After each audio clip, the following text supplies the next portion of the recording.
করছি বাবা, এই যে একটা কিতাব বের করছি, এই কিতাবটার নাম রুদ্দুল মুহতার ফতোয়ায়ে শামী।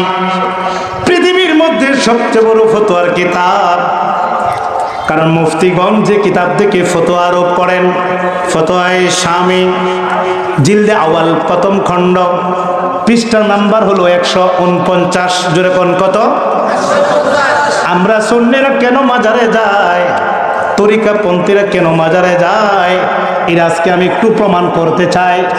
149 পৃষ্ঠার মধ্যে খুব ক্লিয়ার ঘোষণা, এখানে লাল কালিতে দাগানো আছে, দেখেন, আরবি টু আরবি, জেদ জবর নাই এখানে বাবা। এটা কোলটা বর্ণনা করেছেন ইমাম শাফি। ইমাম শাফি বলেন, ইমাম শাফির নাম শুনেন নাই? এখানে যারা বসছেন আমরা কি মাযহাবের পক্ষে আছে কি নাই? বলে মাযহাব কয়টি? 4টি। জোরে বল কয়টি? হানাফি, শাফি, মালিকি, হাম্বলি। কয়টা? 4 মাযহাব মানা ওয়াজিব, কিন্তু অনুসরণ করতে হবে একটাকে। আমরা হানাফি। জোরে বলেন কি? হানাফি, কিন্তু শাফিও সঠিক। আমরা হয়তো হানাফি অনুসরণ করি, কেউ শাফি অনুসরণ করে, শাফি কেউ কোটি কোটি মানুষ অনুসরণ করে। 4 মাযহাব মানা ওয়াজিব, 4 মাযহাব আল্লাহর ওলি, 4 মাযহাব আওলাদের রাসূল। চিৎকার দিয়ে সুবহানাল্লাহ। ইমাম শাফি রহমাতুল্লাহ আলাইহি আল্লাহর ওলি, ইনি কি বলেন বাবা? ফতোয়ায়ে শামী, আল্লামা ইবনে আবিদিন রহমাতুল্লাহ আলাইহি, আল্লামা ইবনে আবিদিন শামী হানাফি রহমাতুল্লাহ আলাইহি লিখেন 149 পৃষ্ঠা এই মুকাদ্দমার মধ্যে এই কোলটা তুলে ধরেন, যে কোলটা ইমাম শাফি বলেন, ক্বালালি ক্বালা ইন্নী লা আতাবাররাকা বি আবি হানিফাতা ওয়া আজিজু ইলাল কাবারি। ইমাম শাফি কয়, আমি আবু হানিফার মাজার জিয়ারত করি, আমি আবু হানিফার মাজার জিয়ারত করে বরকত হাসিল করি। সুবহানাল্লাহ। কি হাসিল করে? বরকত। তাহলে ওলি আল্লাহর মাজারে কি গজব না বরকত? বরকত। উনি বলতেছেন আমি শাফি আবু হানিফার মাজার জিয়ারত করে বরকত হাসিল করি। সুবহানাল্লাহ জুড়ে বলবেন নাকি? এরপরে উনি বলেন, ফাইজা আরাদাতলি হাজ্জাত, ফাইজা আরাদাতলি হাজ্জাত সাল্লাইতু রাকাতাইনি। ইমাম শাফি কয়, যখন আমার মধ্যে কোনো মুসিবত আসে, আমার মধ্যে কোনো বিপদ আসে, তখন সাল্লাইতু রাকাতাইনি, আমি আবু হানিফার মাজারে গিয়ে আমি 2 রাকাত নফল নামাজ পড়ি। ইমাম শাফি কয়, আমার মধ্যে যদি কোনো মুসিবত আসে, আমার মধ্যে যদি কোনো বিপদ আসে, আমি চলে যাই আবু হানিফা রহমাতুল্লাহর মাজারে গিয়ে আমি 2 রাকাত নফল নামাজ পড়ে ওয়াসালতুল্লাহি তাআলা, আমি আল্লাহ পাকের কাছে কিছু চাই, কিছু প্রার্থনা করি। যখন প্রার্থনা করি ইন্দাল কাবারি, ওনার মাজারের পাশে, ফাতাহাদিও সারিয়ান, তখন আমার দোয়া কবুল হইয়া যায়, আমার মুসিবত দূর হইয়া যায়। সুবহানাল্লাহ। তাহলে এখানে 3টা বিষয় পাইলাম। ওলি আল্লাহর মাজারে আমরা কেন যাই? ও আলেম সমাজ জেনে নিন, কেন আমরা সুন্নিরা তরিকাপন্থীরা কেন আমরা মাজারে যাই? মাজারে যাই 3 কারণে। 1 নাম্বার, মাজারে গেলে বরকত হাসিল হয়, এবং মাজারে গেলে দোয়া কবুল হয়, এবং মাজারে গেলে মুসিবত দূর হইয়া যায়। তাহলে এখানে আমরা যারা বলছি, আমরা কি ওলি আল্লাহর মাজারের সাথে সম্পর্ক রাখতে চাই কি চাই না? কে কে চান? হাত তুলে দাও বাবা দেখি। নারে তাকবীর, নারে রিসালা, এক দিল সা দরবার শরীফ জিন্দাবাদ। সবাইকে মারহাবা। এখন প্রশ্ন আসবে যে হুজুর, ওলি আল্লাহর মাজারে তো গাঁজা খায়। আমি যারা মাজার ভাঙছে এমন কিছু আলেমদেরকে আমি বললাম যে ভাই, তোমরা যে মাজার ভাঙবো তোমরা কারা? আমরা তৌহিদি জনতা। আচ্ছা ঠিক আছে, তা তোমরা যে মাজার ভাঙবো এটার কারণ হলো ওলি আল্লাহর মাজারে বৈশা গাঁজা খাই, এই কারণে মাজারে ভেঙে ফেলে। আমি বললাম যে ভাই, আমি তো অনেক ওলি আল্লাহর মাজারে জিয়ারত করেছি, মাজারের ভিতরে বৈশা গাঁজা খাই এমন কোনো মাজার আমার চোখে পড়ে নাই। আমি শাহজালাল, শাহপরান সহ অনেক মাজার জিয়ারত করেছি, মাজারের যে ঘরটা থাকে, মাজারটা যেখানে থাকে, এখানে বসে কেউ গাঁজা খায় না, বরং মাজারের ভিতরে কেউ উজু ছাড়া প্রবেশই করে না।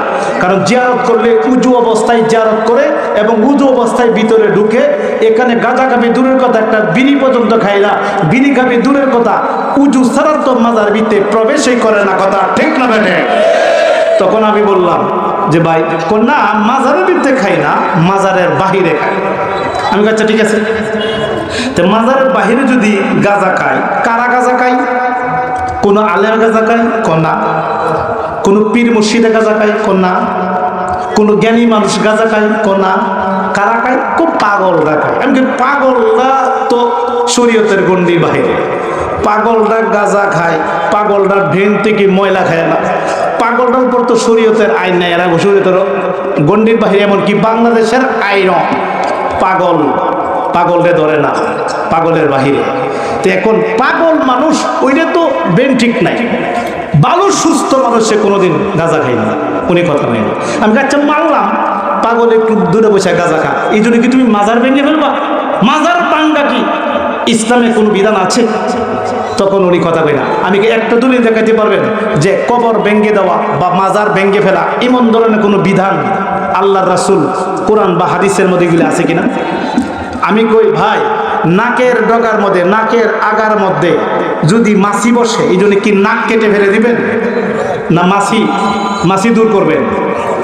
মাথার মধ্যে যদি উকুন হয়, আপনি কি এই ঘাড় কেটে ফেলে দিবেন? কি করতে হবে? উকুন দূর করতে হবে। উকুন হইলে এমন কিছু মেডিসিন আছে বা এমন কিছু শ্যাম্পু আছে ব্যবহার করলে এই উকুন চলে যাবে। কিন্তু গলা কেটে এলে তো আমরা মারাই যাব। হ্যাঁ, মাজারে যদি কোনো সমস্যা থাকে আমরা সবাই মিলে আমরা এগুলি বুঝাবো, দূর করব, কিন্তু মাজার ভাঙার কোনো সুযোগ নাই। কথা ঠিক না বেটে? আমরা কি ওলি আল্লাহর মাজারের পক্ষে আছে কি না? নারে তাকবীর, নারে রিসালাত। আমি একটি মাজারের কথা বলবো, আপনারা সবাইকে দাওয়াত করলাম, ওইখানে গিয়ে আপনারা দেখে আসবেন ওলি আল্লাহর যে কি পাওয়ার, ওলি আল্লাহর যে কি ক্ষমতা। বাবা শাহজালাল এমিনী মুজাররদি রহমাতুল্লাহ আলাইহির সেনাবাহিনীর প্রধান, যার নাম সৈয়দ নাসিরউদ্দিন সিপাহী সালাহ রহমাতুল্লাহ আলাইহি, উনার মাজার সোনারগাঁও থানা, হবিগঞ্জ জেলা সোনারগাঁও থানা মুরারবন এলাকায় ওনার মাজার রয়েছে। এই মাজারের ভিতরে 120 খানা মাজার আছে। আপনি ওইখানে ভিতরে গিয়ে দেখবেন 120 খানা, 119 খানা মাজারে উত্তর দক্ষিণে তার মাজার রয়েছে। কিন্তু সৈয়দ নাসিরউদ্দিন সিপাহী সালাহ রহমাতুল্লাহ আলাইহি উনার মাজারটা পূর্ব পশ্চিমে রয়েছে। চিৎকার দেখো সুবহানাল্লাহ। এটার কারণ সবার মাজার উত্তর দক্ষিণে, উনার মাজার পূর্ব পশ্চিমে কেন? ওনাকে আমি জিজ্ঞেস করলাম, খাদেমকে, খাদেম বাবাজি, ও খাদেম বাবা, একটু জানতে চাই, সবার মাজার দেখা যায় উত্তর দক্ষিণে, বাবা শাহজালাল শাহ কোরআনের মাজারও উত্তর দক্ষিণে, কিন্তু ওনার মাজার পূর্ব পশ্চিমে কেন? উনি তো বাবা শাহজালালের সেনাবাহিনীর প্রধান ছিল। যে হ্যাঁ, ওনার মাজার পূর্ব পশ্চিম কেন? ইনি বললেন, বাবাজি আপনি কি জানেন না? আমি কিছু জানি, তবে আপনার মুখ থেকে আর একটু পরিষ্কার হতে চাই, আর একটু ক্লিয়ার হতে চাই। তখন বাবা এই খাদেম বলল, হুজুর উনি আল্লাহর ওলি, ইন্তিকালের আগে ওনার ভক্তদেরকে ডাকলেন, ডাকিয়া বললেন, আমার ভক্তরা রে, ও আমার মুরিদানরা, তোমরা শোনো, আমি যদি মারা যাই, আমি যদি ইন্তিকাল করি, তখন তোমরা আমাকে পূর্ব পশ্চিমে কবর দিবে, মাজার দিবে। তখন মুরিদরা বলল, বাবাজি এটা কিসের কারণ? কারণ পরে বলবো, আমি যদি ইন্তিকাল করি আমার কাছে খবর এসেছে, কারণ ওলি আল্লাহরা তো কাশফের মাধ্যমে আগেই জানে। উনি বললেন, আমি তো চলে যাব, আল্লাহর ডাকে আল্লাহর কাছে চলে যাব, কিন্তু আমি যখন ইন্তিকাল করব তখন আমার কবরটা তোমরা পূর্ব পশ্চিমে করবে। চিৎকার দিয়ে কোন সুবহানাল্লাহ। উনি ওসিয়ত করলেন। আপনার কি কষ্ট হচ্ছে বাবা? এখানে যারা বসছেন, আমরা কি নবী ওলির পক্ষে আছে কি নাই? কথা বলে গভীর খেয়াল করে শুনতে হবে। এটা তো বেলায়েতের যুগ। আল বেলায়েতু জিল্লুন নবুয়া, বেলায়েত হলো নবুয়াতের ছায়া। যারা বেলায়েত মানে না তাদের নবুয়াতও মানা হয় না। আমরা কি ওলি আল্লাহর বেলায়েত বিশ্বাস করি কি করি না? এখানে বাবা ওলি আল্লাহর সম্মান আলোচনা হচ্ছে, যেহেতু আল্লাহর ওলির দরবারে এসেছে, উনি তো টাইম নিয়ে আমার আনছে। কি বলেন, একদিন সার পাওয়ার আছে কি নাই? ওনার মর্যাদা আছে কি নাই? আছে। এই জন্য আসি থেকে তো গুণীগণ জ্ঞানীগণ আজকে ওনার দরবারে, ওনার ওরস মুবারকে আসছে। আজকে যিনি আমার পাশে বসা, ইনি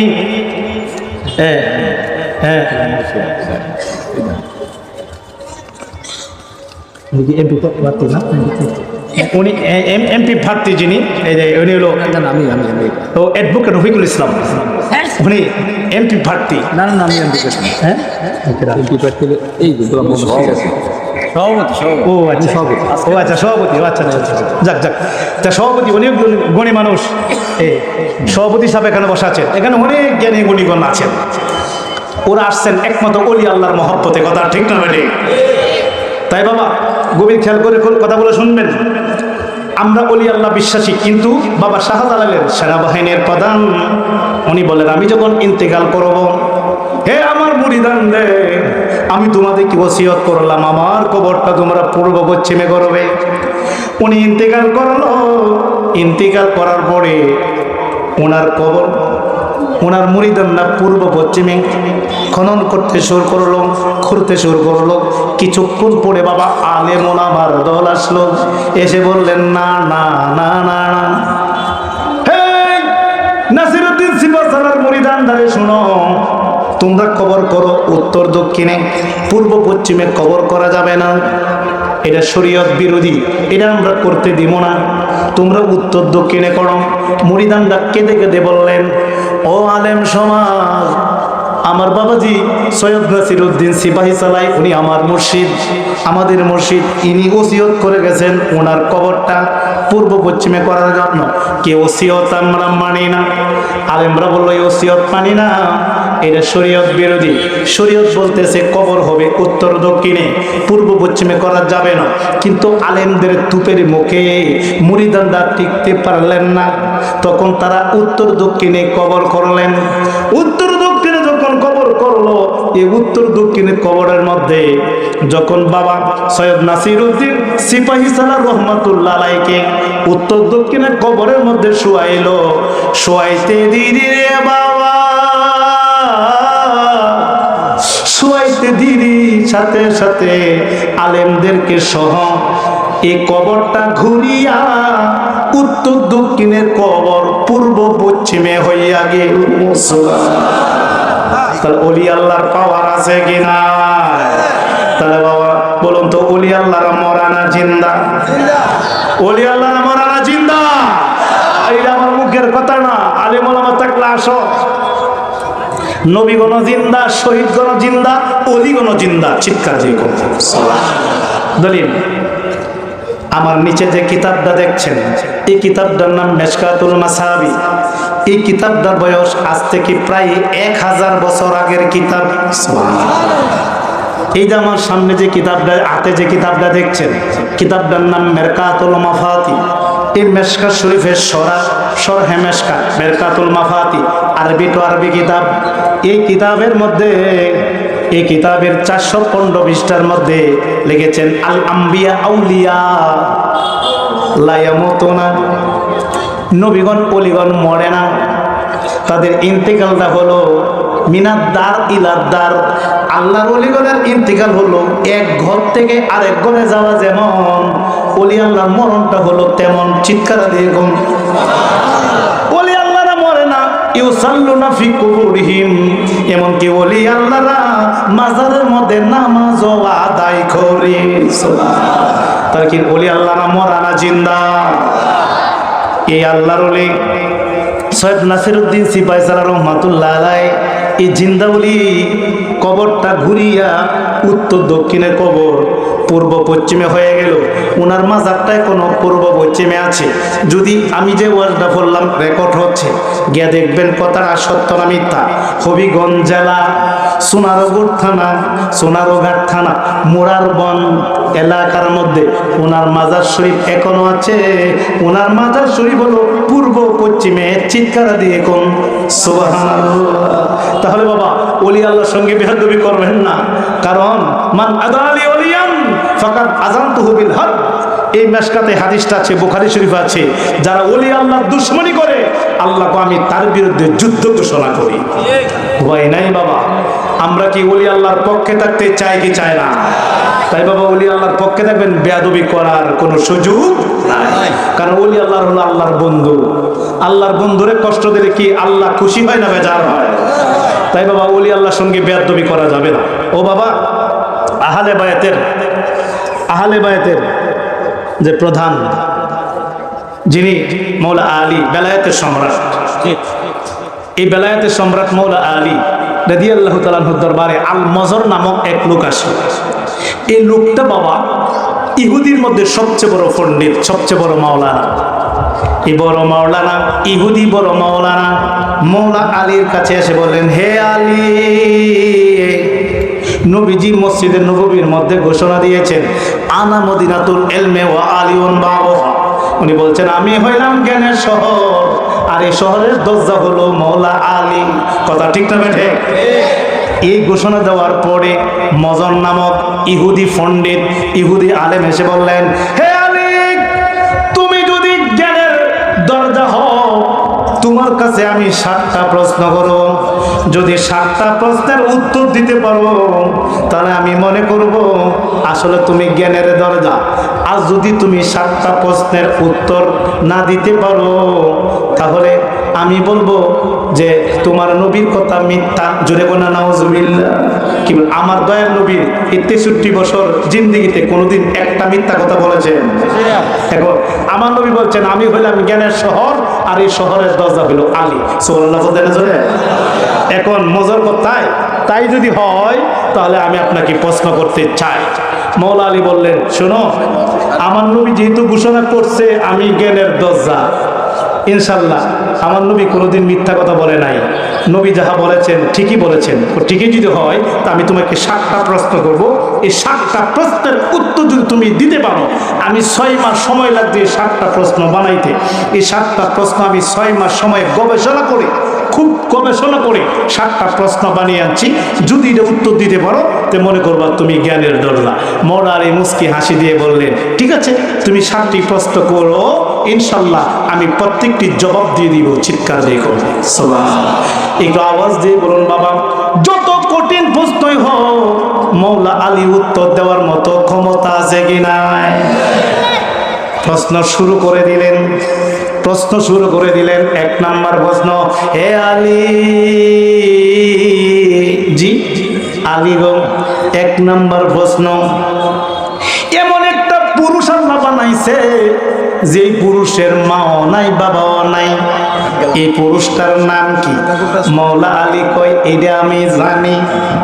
এরপরেরটা কয়, এরপরের 2 নাম্বার প্রশ্ন হইল, এমন একটা নারী আল্লাহ বানাইছে, যে নারীর মাও নাই বাবাও নাই, এই নারীটাকে? মৌলা আলী কয়, এটাও আমি জানি। এরপরের প্রশ্নটা করো। এরপরের প্রশ্ন হইল, তুমি বলো, এমন একটা পুরুষ আছে, যে পুরুষ বাপ সারা দুনিয়াতে আসছে, ওনার নাম কি? মৌলা আলী কয়, এইটাও আমি জানি। এরপরের প্রশ্ন হলো 4 নাম্বার প্রশ্ন, এমন একটা পুরুষ দুনিয়াতে আসছে, 3 ঘন্টা, 1 ঘন্টার মধ্যে পেটে ঢুকছে, 2য় ঘন্টার মধ্যে তার মার প্রসব ব্যথা হচ্ছে, 3য় ঘন্টার মধ্যে দুনিয়াতে আগমন করছে। বলো তো এই মহিলাটার নাম কি, এবং তার পেট থেকে যে সন্তানটা দুনিয়াতে আছে, এটার নাম কি? মৌলা আলী কয়, এটাও আমি জানি। এরপরের প্রশ্ন করো। এরপরের প্রশ্ন 5 নাম্বার প্রশ্ন হলো, তুমি বলো, এমন একটা পাথর আছে, যেই পাথরে একটা উট জন্ম দিয়েছে, এই উটের উপর উঠে একজন নবী ইসলাম কায়েম করেছেন, এই নবীর নাম কি? মৌলা আলী কো, এটাও আমি জানি। 6 নাম্বার প্রশ্ন, উত্তর দাও। এমন 2 জন বন্ধু আছে, কিয়ামত রাত পর্যন্ত বন্ধু বন্ধু থাকবে, তাদের মধ্যে কোনোদিন ঝগড়া হবে না, এই 2 বন্ধুর নাম কি? মৌলা আলী কো, এটাও আমি জানি। 7 নাম্বার প্রশ্ন, এমন 2টা শত্রু আছে, কিয়ামত রাত পর্যন্ত শত্রু থাকবে, তাদের মধ্যে কোনো বন্ধুত্ব হবে না, এই 2টা শত্রুর নাম কি? মৌলা আলী কো, এটাও আমি জানি। এই মতে মৌলা আলী কয়, এই মজর, তুমি যে 7টা প্রশ্ন করেছ, এই 7টা প্রশ্নের উত্তর আমি দিতে পারবো, দিলে আমার লাভ হবে কি?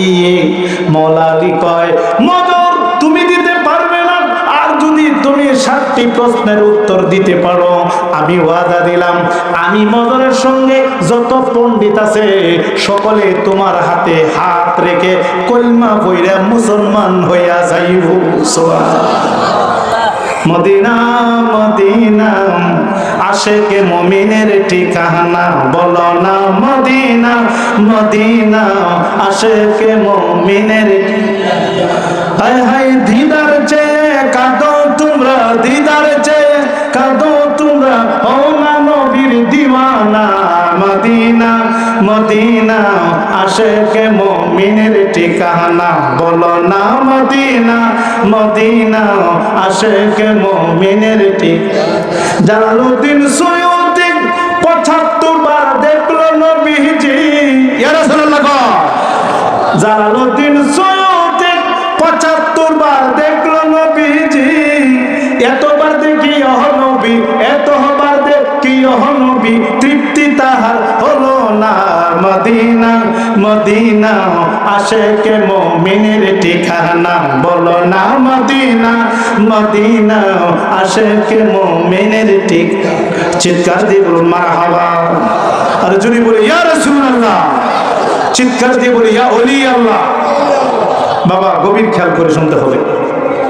মৌলা আলীর প্রশ্ন করছে 7টা, আওয়াজ দিয়ে বলুন এই 7টা প্রশ্নের উত্তর দেওয়ার মতো ক্ষমতা আছে কি নাই?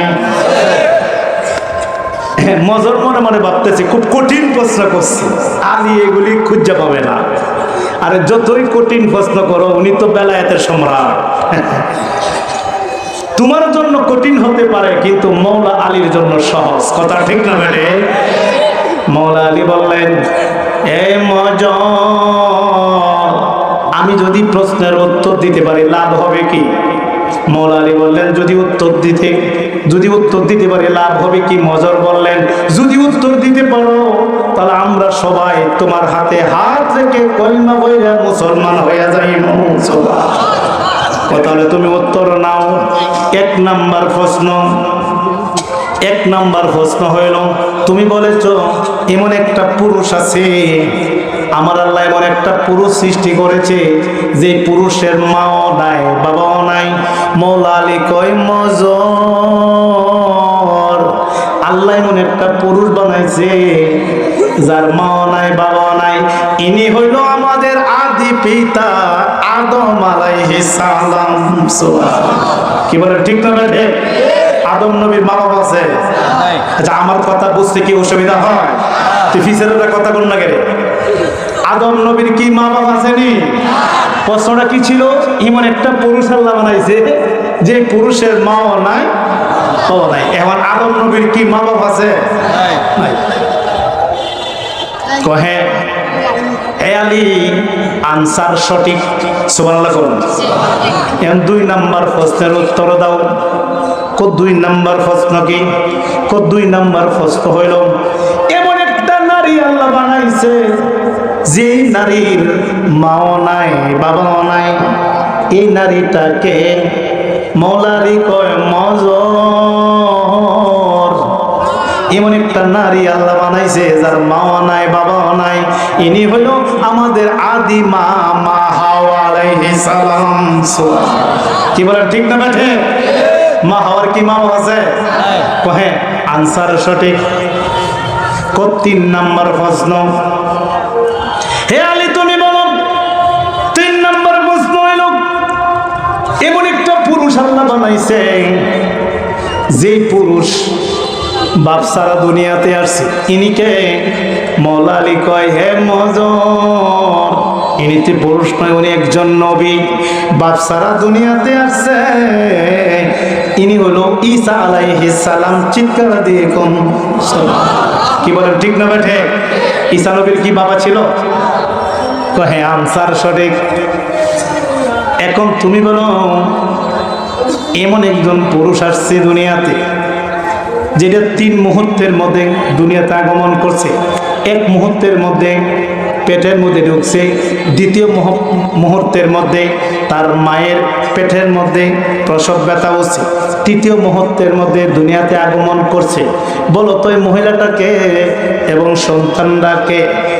তখন মৌলা আলী কয় মজর রে, ইনি হলো ঈসা আলাইহিস সালাম, আর যে মহিলার পেট থেকে আসছে উনি হলো বিবি মরিয়ম আলাইহিস সালাম। চিৎকার দিয়ে গুন সুবহানাল্লাহ। জিবরাইল যখন ফুঁক দিলেন, ফুঁক দেওয়ার পরেই 1 ঘন্টা পরে উনি প্রসব ব্যথা, কিছুক্ষণ পরে ঈসা নবীর আগমন। সুবহানাল্লাহ। এইটাই তো নবীগণের মোজাজা। হ্যাঁ, আনসার সঠিক, আনসার সঠিক। এরপরের প্রশ্ন তুমি বলো 5 নাম্বার প্রশ্ন। 5 নাম্বার প্রশ্ন হইল, এমন একটা পাথর আছে, মানুষের গর্তে মানুষ হয়, ছাগলের গর্তে ছাগল হয়, গরুর গর্তে গরু হয়, কিন্তু পাথরের গর্তে পাথর হতে পারে, কিন্তু পাথরের গর্তে একটা উট জন্ম নিয়েছে। এই উটের উপর উঠিয়া একজন নবী ইসলাম কায়েম করছে। বলো তো এই নবীর নাম কি? মৌলা আলী কয় মজরে, পাথর থেকে যে উটনি জন্ম নিয়েছিল, এই উটনির উপর উঠিয়া হযরত সালেহ পয়গম্বর, হযরত সালেহ আলাইহিস সালাম ধর্ম প্রচার করেছিলেন। চিৎকার দিয়ে কোন সুবহানাল্লাহ। হ্যাঁ, আনসার সঠিক। 5টা উত্তর দিছে। তখন মজর কইতেছে সর্বনাশ, 5টার উত্তর দেলাইছে, অসুবিধা নাই, কঠিন 2টা রয়েছে, এই 2টার উত্তর দিতে পারবে না। আচ্ছা বলুন তো, যতই কঠিন হোক মজরের জন্য, মৌলা আলীর জন্য কি কঠিন না সহজ? যদি কঠিন না সহজ? যিনি নাকি 7 প্রশ্নের 5টার উত্তর দিয়ে ফেলছে, আর 2টা প্রশ্নের উত্তর দেওয়ার মতো ক্ষমতা আছে কিনা? তাই মহব্বতে একটু নবী সাঙ্গায় আল্লাহ মানা, নবী মানা নয়, নবী মানলে আল্লাহ মানা হয়। ঠিক না বেঠে? সবাই বলি আল্লাহ মানা, নবী মানা নয়, আহা নবী মানলে আল্লাহ মানা। একটু বুঝায় লই।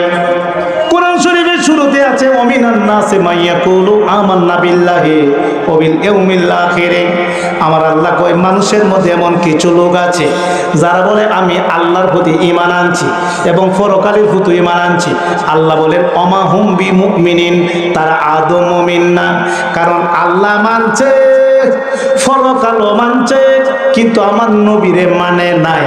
এই জন্য আল্লাহ ওমা হুম বিমুমিনিন, তারা মুমিন হতে পারে নাই। চিৎকার দিয়ে কোন সুবহানাল্লাহ।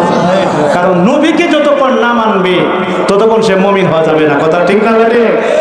এখন যদি একজন হিন্দু লোক আসে যে আমি মুসলমান হতে চাই, ইনি যদি লা ইলাহা ইল্লাল্লাহ, আল্লাহ ছাড়া কোনো মাবুদ নাই, এই কথাটা যদি, এটা তো তাওহীদ ওয়াহিদানিয়াত বাক্য, এটা যদি 1 কোটি বার পড়ে, এরপরে কি হিন্দু লোকটা মুসলমান হতে পারবে? আর 1 কোটি বার পড়ছে লা ইলাহা ইল্লাল্লাহ, আল্লাহকে স্বীকৃতি দিল, আল্লাহ ছাড়া কোনো মাবুদ নাই বললো, মুমিন না, মুসলমান হতে পারে নাই। আর একবার বলল মুহাম্মাদুর, আল্লাহ বলবেন হে হিন্দু বাড়া, এখন তুই মুসলমান হয়ে গেছিস। চিৎকার দিয়ে এই জন্য লেখক লিখতেছেন আল্লাহ মানা, নবী মানা নয়, নবী মানলে আল্লাহ মানা হয়। ঠিক না বেঠে? তাই মহব্বতে পড়ি আল্লাহ মানা, নবী মানা নয়, আহা নবী মানলে আল্লাহ মানা। বলুন আল্লাহ মানা, নবী মানা নয়, আহা নবী মানলে। নবীজির আনুগত্য করিলে আল্লাহ আনুগত হইবে, নবীজির রাজিতে আল্লাহ রাজি হয়, নবীজির খুশিতে আল্লাহ খুশি হয়। আল্লাহ মানা, নবী মানা নয়, আহা নবী মানলে আল্লাহ মানা। ওই আল্লাহ মানা, নবী মানা নয়, আহা নবী মানলে আল্লাহ মানা। আউয়ালে আখেরে নবী, জাহেরে বাতেনে নবী, আউয়ালে আখেরে নবী, জাহেরে বাতেনে নবী। রাসূলকে মানিলে আল্লাহ মানা হয়, রাসূলকে চিনিলে আল্লাহ চিনা হয়। আল্লাহ মানা, নবী মানা নয়, আর নবী মানলে আল্লাহ মানা হয়। আল্লাহ মানা, নবী মানা নয়, আহা নবী মানলে আল্লাহ মানা। আজানে কালিমায় নবীর নাম, নবী যে নিজে হলো ঈমান ও ইসলাম। নবী ছাড়া ধর্ম নাহি হয়, নবী ছাড়া ধর্ম নাহি হয়। আল্লাহ মানা, নবী মানা নয়, আহা নবী মানলে আল্লাহ মানা। ওই আল্লাহ মানা নবী মানা নয়, নবী মানলে আল্লাহ মানা। চিৎকার দিয়ে বলুন মারহাবা। আর যদি বলি ইয়া রাসূলুল্লাহ, চিৎকার দিয়ে বলি ইয়া ওলি আল্লাহ। নবীজিকে মানলে আল্লাহ মানা হয়, কারণ ইহুদি খ্রিস্টানরা আল্লাহরে মানে। কথা ঠিক না বেটি? কিন্তু মুমিন হতে পারছে? আমার নবীরে মানে না। আর যখন নবীরে মানে তখনই আল্লাহ মানা হয়। কথা ঠিক না বেটি? এই জন্য বাবা নবীজির প্রতি বেয়াদবি করবেন না, উপায় নেই বাবা। নামাজ রোজার আগে নবীর মহব্বত আগে হৃদয়ে লালন করতে হবে। যদি আমার দয়াল নবীকে জানের চেয়ে ভালোবাসুন, নবীর মহব্বত হৃদয়ে লালন করুন। লালন করে যদি নামাজ পড়েন 5 ওয়াক্ত, লেখা হবে 50 ওয়াক্ত। আর জোরে বলতে সুবহানাল্লাহ। তাহলে আমাদের হৃদয়ে নবীর মহব্বত সেটিং করা দরকার আছে কি নাই? কেন করবেন না বাবা? বুখারী শরীফ জিলদ আওয়াল, বুখারী শরীফ জিলদ আওয়াল একটা অধ্যায় আছে, হুব্বে রাসূল মিনাল ঈমান। আমার নবীর মহব্বতের নাম, আমার নবীর ভালোবাসার নামই হলো ঈমান। নবীজিকে জানের চেয়ে ভালোবাসার নাম ঈমান। আমরা কি দয়াল নবীকে জানের চেয়ে ভালোবাসতে চাই কি চাই না? আমরা কি মুখে মুখে ভালোবাসবো না জানের চেয়ে ভালোবাসবো? কে কে ভালোবাসা হাত তুলে দেখাই বাবা দেখি। নারে তাকবীর। এটা বগুড়া সুন্নিদের আওয়াজ না, ভলিউম দিন আছে, শব্দ বাড়াই দিতে হবে। নারে তাকবীর। ফিসারেরা কইতেছে না বাবা, এরা মনে হচ্ছে হুজুর মনে আমরা দেখে না, না কইলে চলবো না। না না, নবীর মহব্বতে বলতে হবে জুড়ে নারে তাকবীর, নারে রিসালা, একদিন দরবার শরীফ জিন্দাবাদ। সবাই বলি মারহাবা। আল্লাহর ওলির দরবারে আসতে পেরে সবাই আমরা খুশি না বেজা? বাবাজিরা যারা বসছেন বলুন তো, আমি বলছিলাম আমার নবী নিজেই ধর্ম, নবীজিকে মানলে আমরা ধার্মিক। নবীজি নিজেই ধর্ম, সেই ধর্মকে আমরা গ্রহণ করলে আমরা হই ধার্মিক। কথা ঠিক না বেঠে? বাবা এখানে আমার কথা বুঝতে হলে অনেক জ্ঞান লাগবে। বাবা বলুন তো, এই যে আমার থুতার মধ্যে দাড়ি, এই দাড়িটা কার? আল্লাহর কোনো দাড়ি আছে? বগুড়ার বাবার আওয়াজ দিয়ে বল, আল্লাহর দাড়ি আছে নি? এই দাড়ি কার? আওয়াজ দিতে হবে, দাড়ি কার? টুপি কার? পাগড়ি কার? জুব্বা কার? এরপরে সুন্নত নামাজ কার? বিয়া শাদী কার? আল্লাহ বিয়া শাদী করছে নি? সে কথা কো না, বিয়া শাদী কার? নবীজির সুন্নত। সব দিন নবীজি। আল্লাহ বলেন নবীজির তো আমি আল্লাহ, চিৎকার দিয়ে করি সুবহানাল্লাহ। তাই আমার দয়াল নবীকে জানের চেয়ে ভালোবেসে যদি ইবাদত বন্দি করুন, কাজে লাগবে। এই জন্য আমি বলি নামাজ রোজা হজ যাকাত যতই করো ইবাদত, নামাজ রোজা হজ যাকাত যতই করো ইবাদত, সবার আগে নবীজিকে চিনো, নবীজিকে মানার মতো মানো, ঈমান আনো, নবীজিকে মানার মতো মানো। পিছের ভাই আগের ভাই সামনে একটু জোরে সোরে বলুন, আমরা দয়াল নবীকে জানের চেয়ে মানতে চাই কি চাই না? চাই।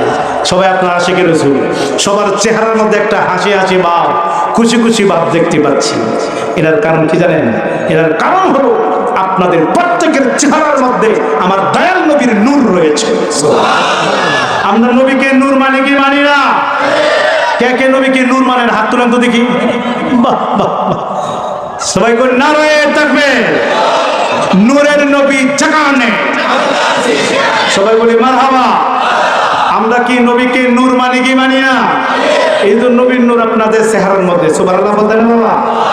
এইরকম একটা কিতাব আমি কিন্তু আলোচনা রাইখেছি, যাইতেছি মনে হয় আমি বলে গেছি। না না না, একটু দলিল গেল। এই কিতাবটার নাম নসরে তিব জিক্রুন নাবী ওয়াল হাবিব সাল্লাল্লাহু আলাইহি সাল্লাম। কিতাবটা এটা ভারত থেকে আনা হয়েছে। এটা উর্দু কিতাব, দেওবন্দি কিতাব। এই কিতাবটা লিখেছেন সারা বাংলাদেশে যত কওমি মাদ্রাসা আছে, সমস্ত কওমি মাদ্রাসার মুহতামিমদের মাথার তাজ, মাথার মুকুট, আকাবির, তাদের আকাবির যার নাম আশরাফ আলী থানভী। নাম কি শোনেন না বাবা? নাম শুনছেন নি? এই কিতাবের 25 পৃষ্ঠার মধ্যে, এই কিতাবের 25 পৃষ্ঠার মধ্যে উর্দুতে এই হাদিস খানা তুলে ধরেছেন। কে? উনি হলো আশরাফ আলী থানভী হুজুর। এই নসরে কিতাবটার নাম নসরে তিব জিক্রুন নাবিউল হাবিব সাল্লাল্লাহু আলাইহি সাল্লাম। এই কিতাবের 25 পৃষ্ঠার মধ্যে একটা হাদিস তুলে ধরেছেন। পহলে ফসল 25 পৃষ্ঠা, পহলে ফসল নূরে মোহাম্মদ সাল্লাল্লাহু আলাইহি সাল্লামকে বয়ান। সুবহানাল্লাহ পড়ুন না বাবা। অর্থাৎ নূরে মোহাম্মদের বয়ান। কি লিখছে? পহলে রওয়ায়াত, আমার দিকে তাকান। পহলে রওয়ায়াত হযরত জাবের ইবনে আব্দুল্লাহ আনসারী রাদিয়াল্লাহু তাআলা ফরমায়া थे, हे मैंने रसूलुल्लाह सल्लल्लाहु अलैहि वसल्लम अर्ज किया, मेरे माँ बाप आप कुर्बान हो।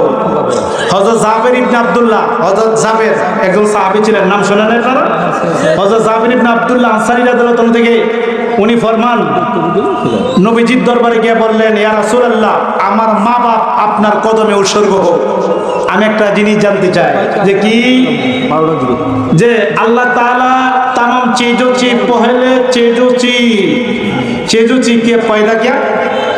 या রাসূলুল্লাহ, নবী গো, আল্লাহ রাব্বুল আলামিন সব কিছু সৃষ্টি করার আগে আল্লাহ কি বানাইছে? সুবহানাল্লাহ। আমার নবী উত্তর দে, आप सल्लल्लाहु अलैहि वसल्लम ने इरशाद फरमाया, नबी जी इरशाद फरमान, या जाबिर, है जाबिर, अल्लाह ताला तमाम चीजों से पहले तुम्हारे नबी का नूर का, अपने नूर का पैदा किया। है जाबिर, সর্বপ্রথম আমার আল্লাহ সবকিছু বানানোর আগে তোমার নবীর নূর আল্লাহ সৃষ্টি করেছেন। চিৎকার দিয়ে সুবহানাল্লাহ। এরপরে উনি এরপরের লাইনে লেখেন, তোমার নবীর নূর যখন বানাইছে তখন उस वक्त ना लोह तहाना, कलम तहाना, बहस तहाना, दुजक तहाना, फरशत तहाना, आसमान तहाना, जमीन तहाना, सुरुज तहाना, चांद तहाना, इंसान तहाना। চিৎকার দিয়ে সুবহানাল্লাহ। যখন তোমার নবীর নূর আল্লাহ বানাইছে তখন আসমান ছিল না, জমিন ছিল না, চন্দ্র ছিল না, সূর্য ছিল না, কিছুই ছিল না। তখন তোমার নবীর নূর আল্লাহ বানাইছে।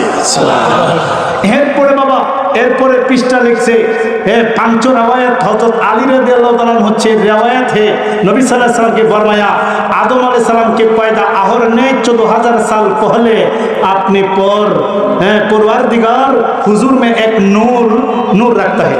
অর্থাৎ আদম আলাইহিস সালামকে সৃষ্টি করার আরো 14,000 বছর আগে, গভীর খেয়াল, ইনি লিখতেছেন আদম নবীকে সৃষ্টি করার আরো 14,000 বছর আগে আল্লাহর নবীকে আল্লাহ নূর দিয়া নবী বানায়া রাখছে।